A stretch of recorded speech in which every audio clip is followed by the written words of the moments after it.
Good morning brother and sister everybody. मैं KD प्रसाद आपके सामने एक ब्रेक के बाद फिर से प्रेजेंट हो चुका हूं। कहिएगा सर गैप हो गया था, क्या बात है। मैं आउट ऑफ स्टेशन था कुछ दिनों के लिए भाई बहनों, इसीलिए थोड़ा गैप हो गया। लेकिन information is that live class चल रहा था कंटिन्यू। मैं जहां भी था वहां से लाइव क्लास ले रहे थे और लाइव क्लास में करंट इलेक्ट्रिसिटी चल रहा है, वो एंड होने वाला है। लेकिन कैपेसिटर में कुछ टॉपिक बच रहा था, इसलिए सबसे पहले उसको मैं सॉल्व करना चाहता हूं। तो आइए उसी में से टॉपिक है कैपेसिटेंस ऑफ स्फेरिकल कैपेसिटर। हालांकि यह टॉपिक बिल्कुल एडिशनल है, सीबीएसई बोर्ड के सिलेबस में डायरेक्टली इंक्लूड नहीं है, स्टेट बोर्ड के सिलेबस में डायरेक्टली इंक्लूड नहीं है। तो कहिएगा क्यों पढ़ा रहे हैं? कंपटीशन के सिलेबस में इंक्लूड है इसीलिए पढ़ा रहा हूं, लेकिन बोर्ड में भी न्यूमेरिकल के लिए इंपॉर्टेंट होगा। तो आइए सबसे पहले देखना चाहता हूं एक स्फेरिकल कैपेसिटर का निर्माण कैसे होता है, फिर उसकी कैपेसिटेंस कितना होती है। मैं इसकी डेरिवेशन करने नहीं जा रहा हूं, जरूरत ही नहीं है, क्योंकि जब सिलेबस में है ही नहीं तो ड्राइव करने से क्या फायदा। लेकिन इसकी कंसेप्ट जानिए। देखिए इसमें दो को सेल होता है, ये रहा एक सेल जिसको होलो कंडक्टर भी कहते हैं। इसकी रेडियस कुछ ले लो, चलो मैं ए ले लेता हूं। एक दूसरा कंडक्टर है, दूसरा स्फेरिकल सेल है, इसकी रेडियस को बी कह रहे हैं। दोनों का सेंटर सेम है, that's why both are concentric, सकेंद्रीय है। चलो इसका नाम रख देता हूं x, इसका नाम रखता हूं y। x is a inner shell, y is a outer shell. अब इनर सेल को चार्जिंग किया जाता है, plus plus plus plus plus, एक बार लिखो चाहे 1000 बार लिखो वही बात है। जब इनर सेल पर आप प्लस प्लस चार्ज दे दिए तो इलेक्ट्रोस्टैटिक इंडक्शन के कारण आउटर सेल के इनर पार्ट में, मैं क्या बोल रहा हूं, आउटर सेल के इनर पार्ट में इंड्यूस होगा negative charge due to electrostatic induction. एकदम क्लियर कट बात समझिए, एक बार माइनस दो या 1000 बार माइनस दो एक ही बात है। फर्दर इंडक्शन होता है और यहां माइनस है तो आउटर पार्ट में प्लस चार्ज आ जाता है, जिसको मैं हल्का दिखा दे रहा हूं। लेकिन इसको हम अर्थेड करने वाले हैं, अर्थ से जोड़ने वाले हैं, जोड़ दिए हैं। तो क्या भाइयों बहनों, ये माइनस चार्ज ये प्लस चार्ज अर्थ में चला जाएगा? बिल्कुल ही नहीं, अर्थ से आएगा माइनस चार्ज और इस प्लस को न्यूट्रलाइज कर देगा, ये प्लस समाप्त। तो लीजिए होलो कंडक्टर है, इसके अंदर इंटेंसिटी 0, इधर चार्ज ही नहीं है, इधर भी इंटेंसिटी 0। तो बताओ इलेक्ट्रिक फील्ड कहां सेटअप हो रहा है? कहेंगे दोनों सेल के बीच में, इसमें सेटअप हो रहा है। और इसी इलेक्ट्रिक फील्ड के सेटअप के कारण यह एक कैपेसिटर बना है और इसकी कैपेसिटेंस कितना होता है वो जरा जान लीजिए। यहां पर केस स्पष्ट कर देता हूं, व्हेन आउटर सेल इज अर्थेड, जब बाहरी सेल को अर्थेड करेंगे तब कैपेसिटी कितना होगा। डायरेक्ट फॉर्मूला जानिए, डेरिवेशन नहीं, क्योंकि सिलेबस में है ही नहीं तो ड्राइव क्यों करेंगे।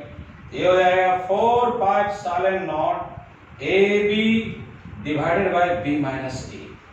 ये है capacitance of spherical capacitor when outer shell is earthed. कहिएगा जब इनर अर्थेड होगा तो क्या होगा, आइए मैं वो भी देख लेता हूं। हाँ कौन क्या है वो जरा देखिए, where a equal to radius of inner shell, B क्या है, रेडियस ऑफ आउटर सेल। अच्छा ये बताओ ए बड़ा है या बी बड़ा है? कहेगा सर क्या बात कर रहे हैं, बी इज ग्रेटर देन ए। अच्छा बी बड़ा ए से है तो क्या ये वैल्यू कभी नेगेटिव हो सकता है?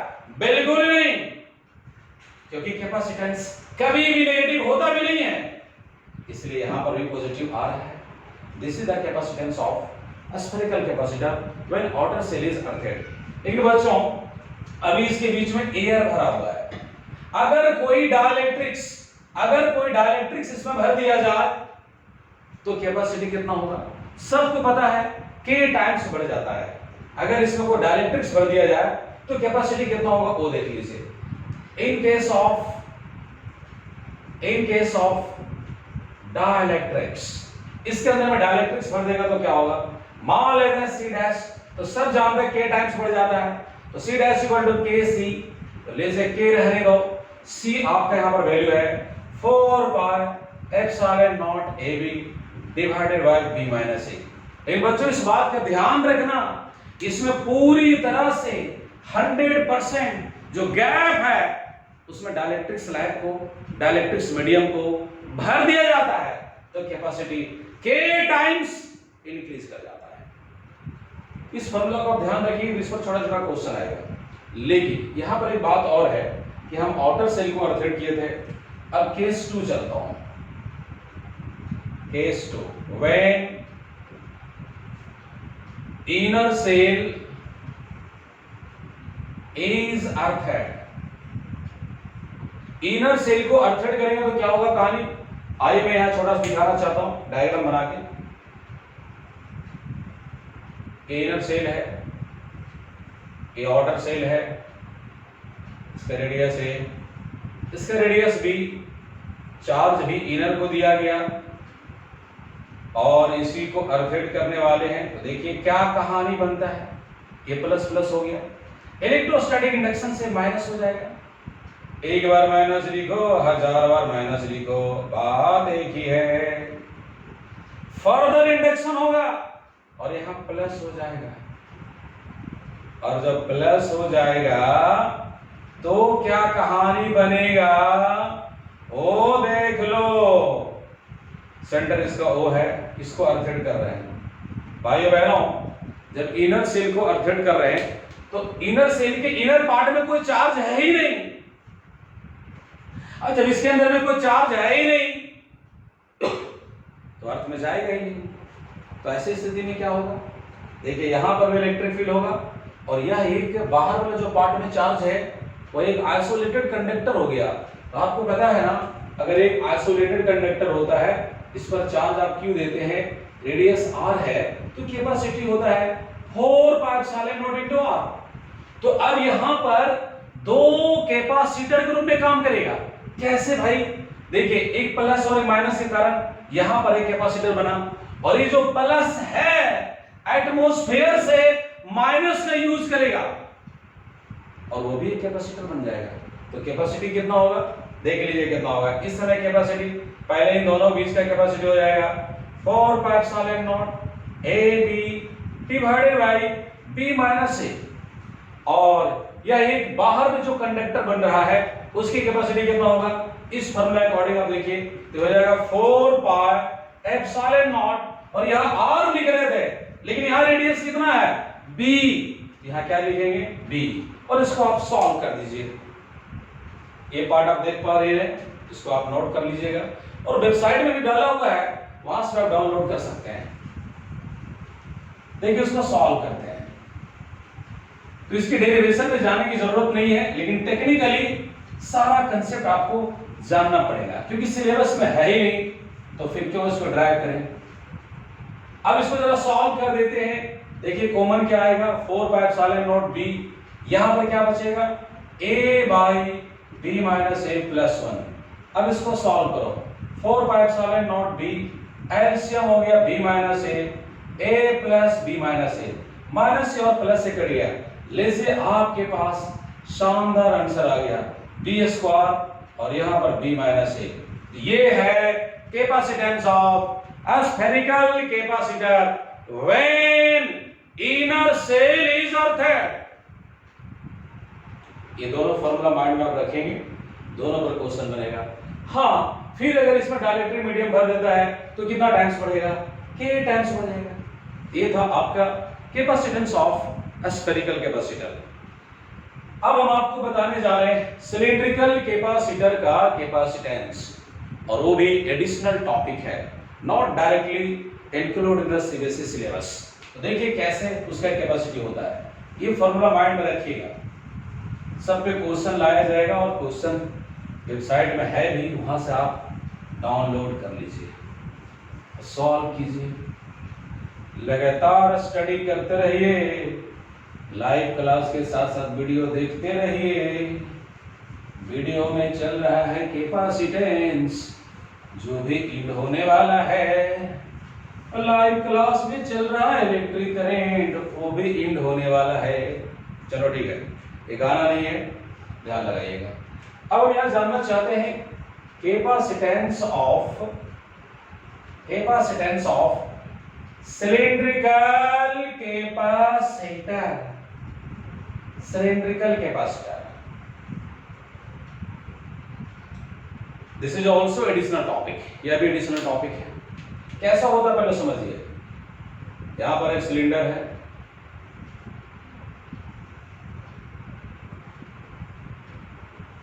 दो सिलेंडर होता है, दोनों को एक्सियल होता है, ये इसका सेंटर है, इसका सेंटर, इस लाइन को मिला दिया जाए, ये कहलाता है सिलेंडर का एक्सिस। क्या कहलाता है? सिलेंडर का एक्सिस। इसकी कुछ रेडियस होगी ए। एक और इससे बड़ा सिलेंडर ले रहे हैं,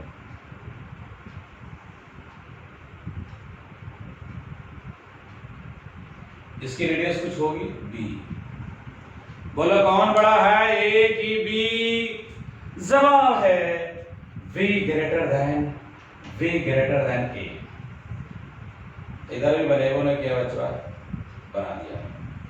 चलो इनर सिलेंडर को चार्जिंग किया जा रहा है, plus plus plus plus plus. अब जरा सोचिए, इस पर आप प्लस दे रहे हैं तो क्या होगा? एक बार प्लस लिखो, 1000 बार प्लस लिखो, बात एक ही है। क्या होगा? इंडक्शन प्रोसेस इधर क्या हो जाएगा? Minus minus minus minus minus. Further induction होगा प्लस प्लस प्लस प्लस। इसको हम अर्थहेड करने वाले हैं, अर्थहेड। इसमें एक ही केस होता है, केवल आउटर सिलेंडर को अर्थहेड किया जाता है। तो जैसे अर्थहेड कर देंगे तो इधर इंटेंसिटी 0 हो जाएगा, इधर इंटेंसिटी 0 हो जाएगा। जो इलेक्ट्रिक फील्ड होगा इसके बीच में होगा, ये आपका एक्सिस है, तो इसके बीच में इलेक्ट्रिक फील्ड होगा। इसका लेंथ कुछ ले लो, सिलेंडर का कुछ लेंथ होगा L, चार्ज की मात्रा कुछ ले लो Q। अब इसकी कैपेसिटी निकालना है। कैपेसिटी का फॉर्मूला होता है two pi epsilon naught L two 0.303 log B by A base 10। Direct formula लिखा गया है, two pi epsilon naught L two 0.303 log B by A। अब प्रश्न उठता है सर 2.303 कहां से आ गया? दरअसल बच्चों इस बात को ध्यान लगाओ, अगर log x है, बेस में e मान लो है, और अगर बेस कन्वर्ट करना चाहते हैं 10 में तो तरीका है 2.303 से मल्टीप्लाई कीजिए, और log का जो बेस e है 180 रफ्तार से भागेगा, अब धीरे से वहां 10 आ जाएगा। जी हाँ, जब डेरिवेशन करते हैं तो log का बेस में e आता है, लेकिन न्यूमेरिकल जो सॉल्व करते हैं तो log का बेस 10 होना चाहिए, इसलिए बेस e को 10 में बनाने के लिए 2.303 से मल्टीप्लाई किया जाता है। तो this is the capacitance of cylindrical capacitor. यहां पर देखिए, ये जो कैपेसिटेंस है लेंथ के डायरेक्टली प्रोपोर्शनल है। यानी अगर सिलेंडर बड़ा है, लंबा है, तो कैपेसिटेंस ज्यादा होगा। लेकिन कई दफा आपसे जो कैपेसिटेंस मांगता है वो कहता है कैपेसिटेंस पर यूनिट लेंथ निकालो। सिलिंड्रिकल कैपेसिटर का यूनिट लेंथ में कैपेसिटी मांगता है, तो वो कैसे निकलेगा देखिएगा। नाउ कैपेसिटेंस पर यूनिट लेंथ, कैपेसिटेंस पर यूनिट लेंथ मतलब यूनिट लेंथ में कितना होगा कैपेसिटेंस। ध्यान देखो बच्चा, इसी से बनाता हूं, कैपेसिटेंस पर यूनिट लेंथ, लेंथ से डिवाइड कर दो, इधर भी है two pi epsilon naught L यहाँ पर है 2.303 log v by a base 10।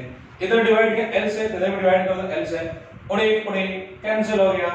c by l का नाम कुछ रख दो, चलो इधर लिखता हूं, c by l का नाम रख दिया c डैश, तो c डैश इक्वल टू हो जाएगा 2 पाई एप्सिलॉन नॉट और यहाँ पर 2.303 log v by a base 10। तो आपने क्या देखा, ये निकल गया कैपेसिटेंस। तो भाइयों बहनों, ये जो कैपेसिटेंस है क्या पूरा सिलिंड्रिकल कैपेसिटर का है? नहीं, उस सिलिंड्रिकल कैपेसिटर के यूनिट लेंथ का है।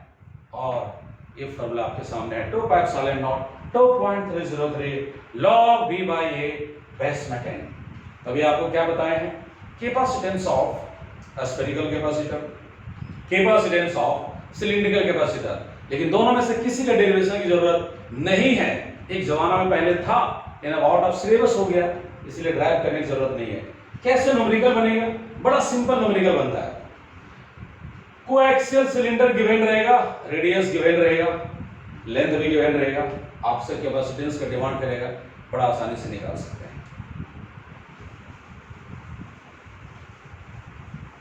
ये दोनों एडिशनल टॉपिक को मैंने फॉर्मूला दिया, इसको विशेष रूप से ध्यान लगाइएगा।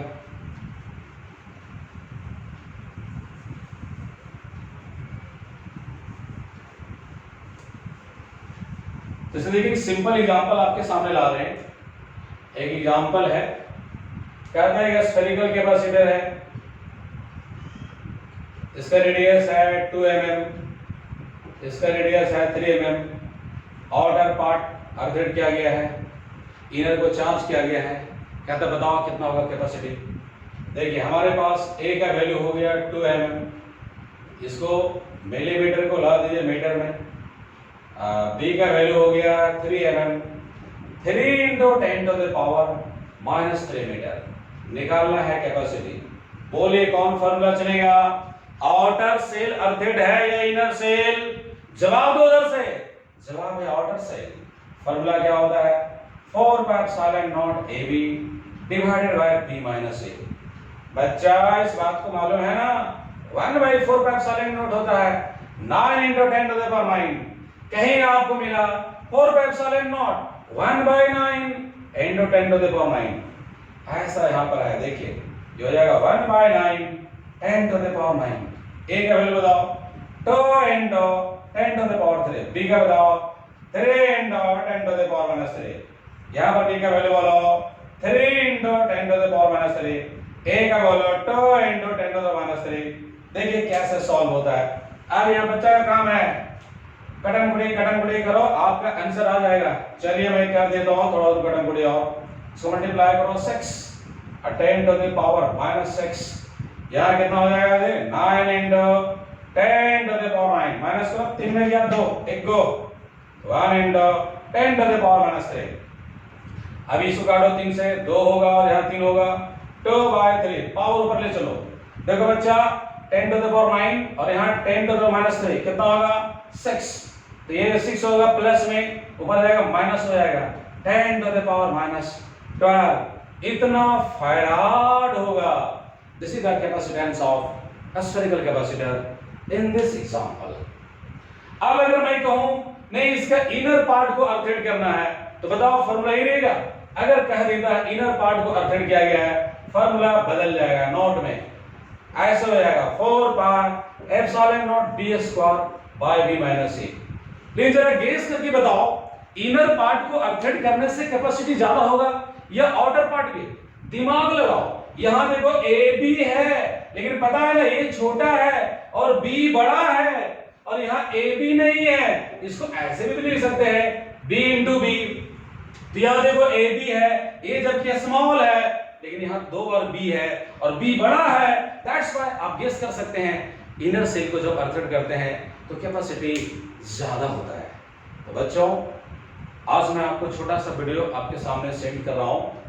अगला जो वीडियो आने वाला है बहुत इंपॉर्टेंट होगा।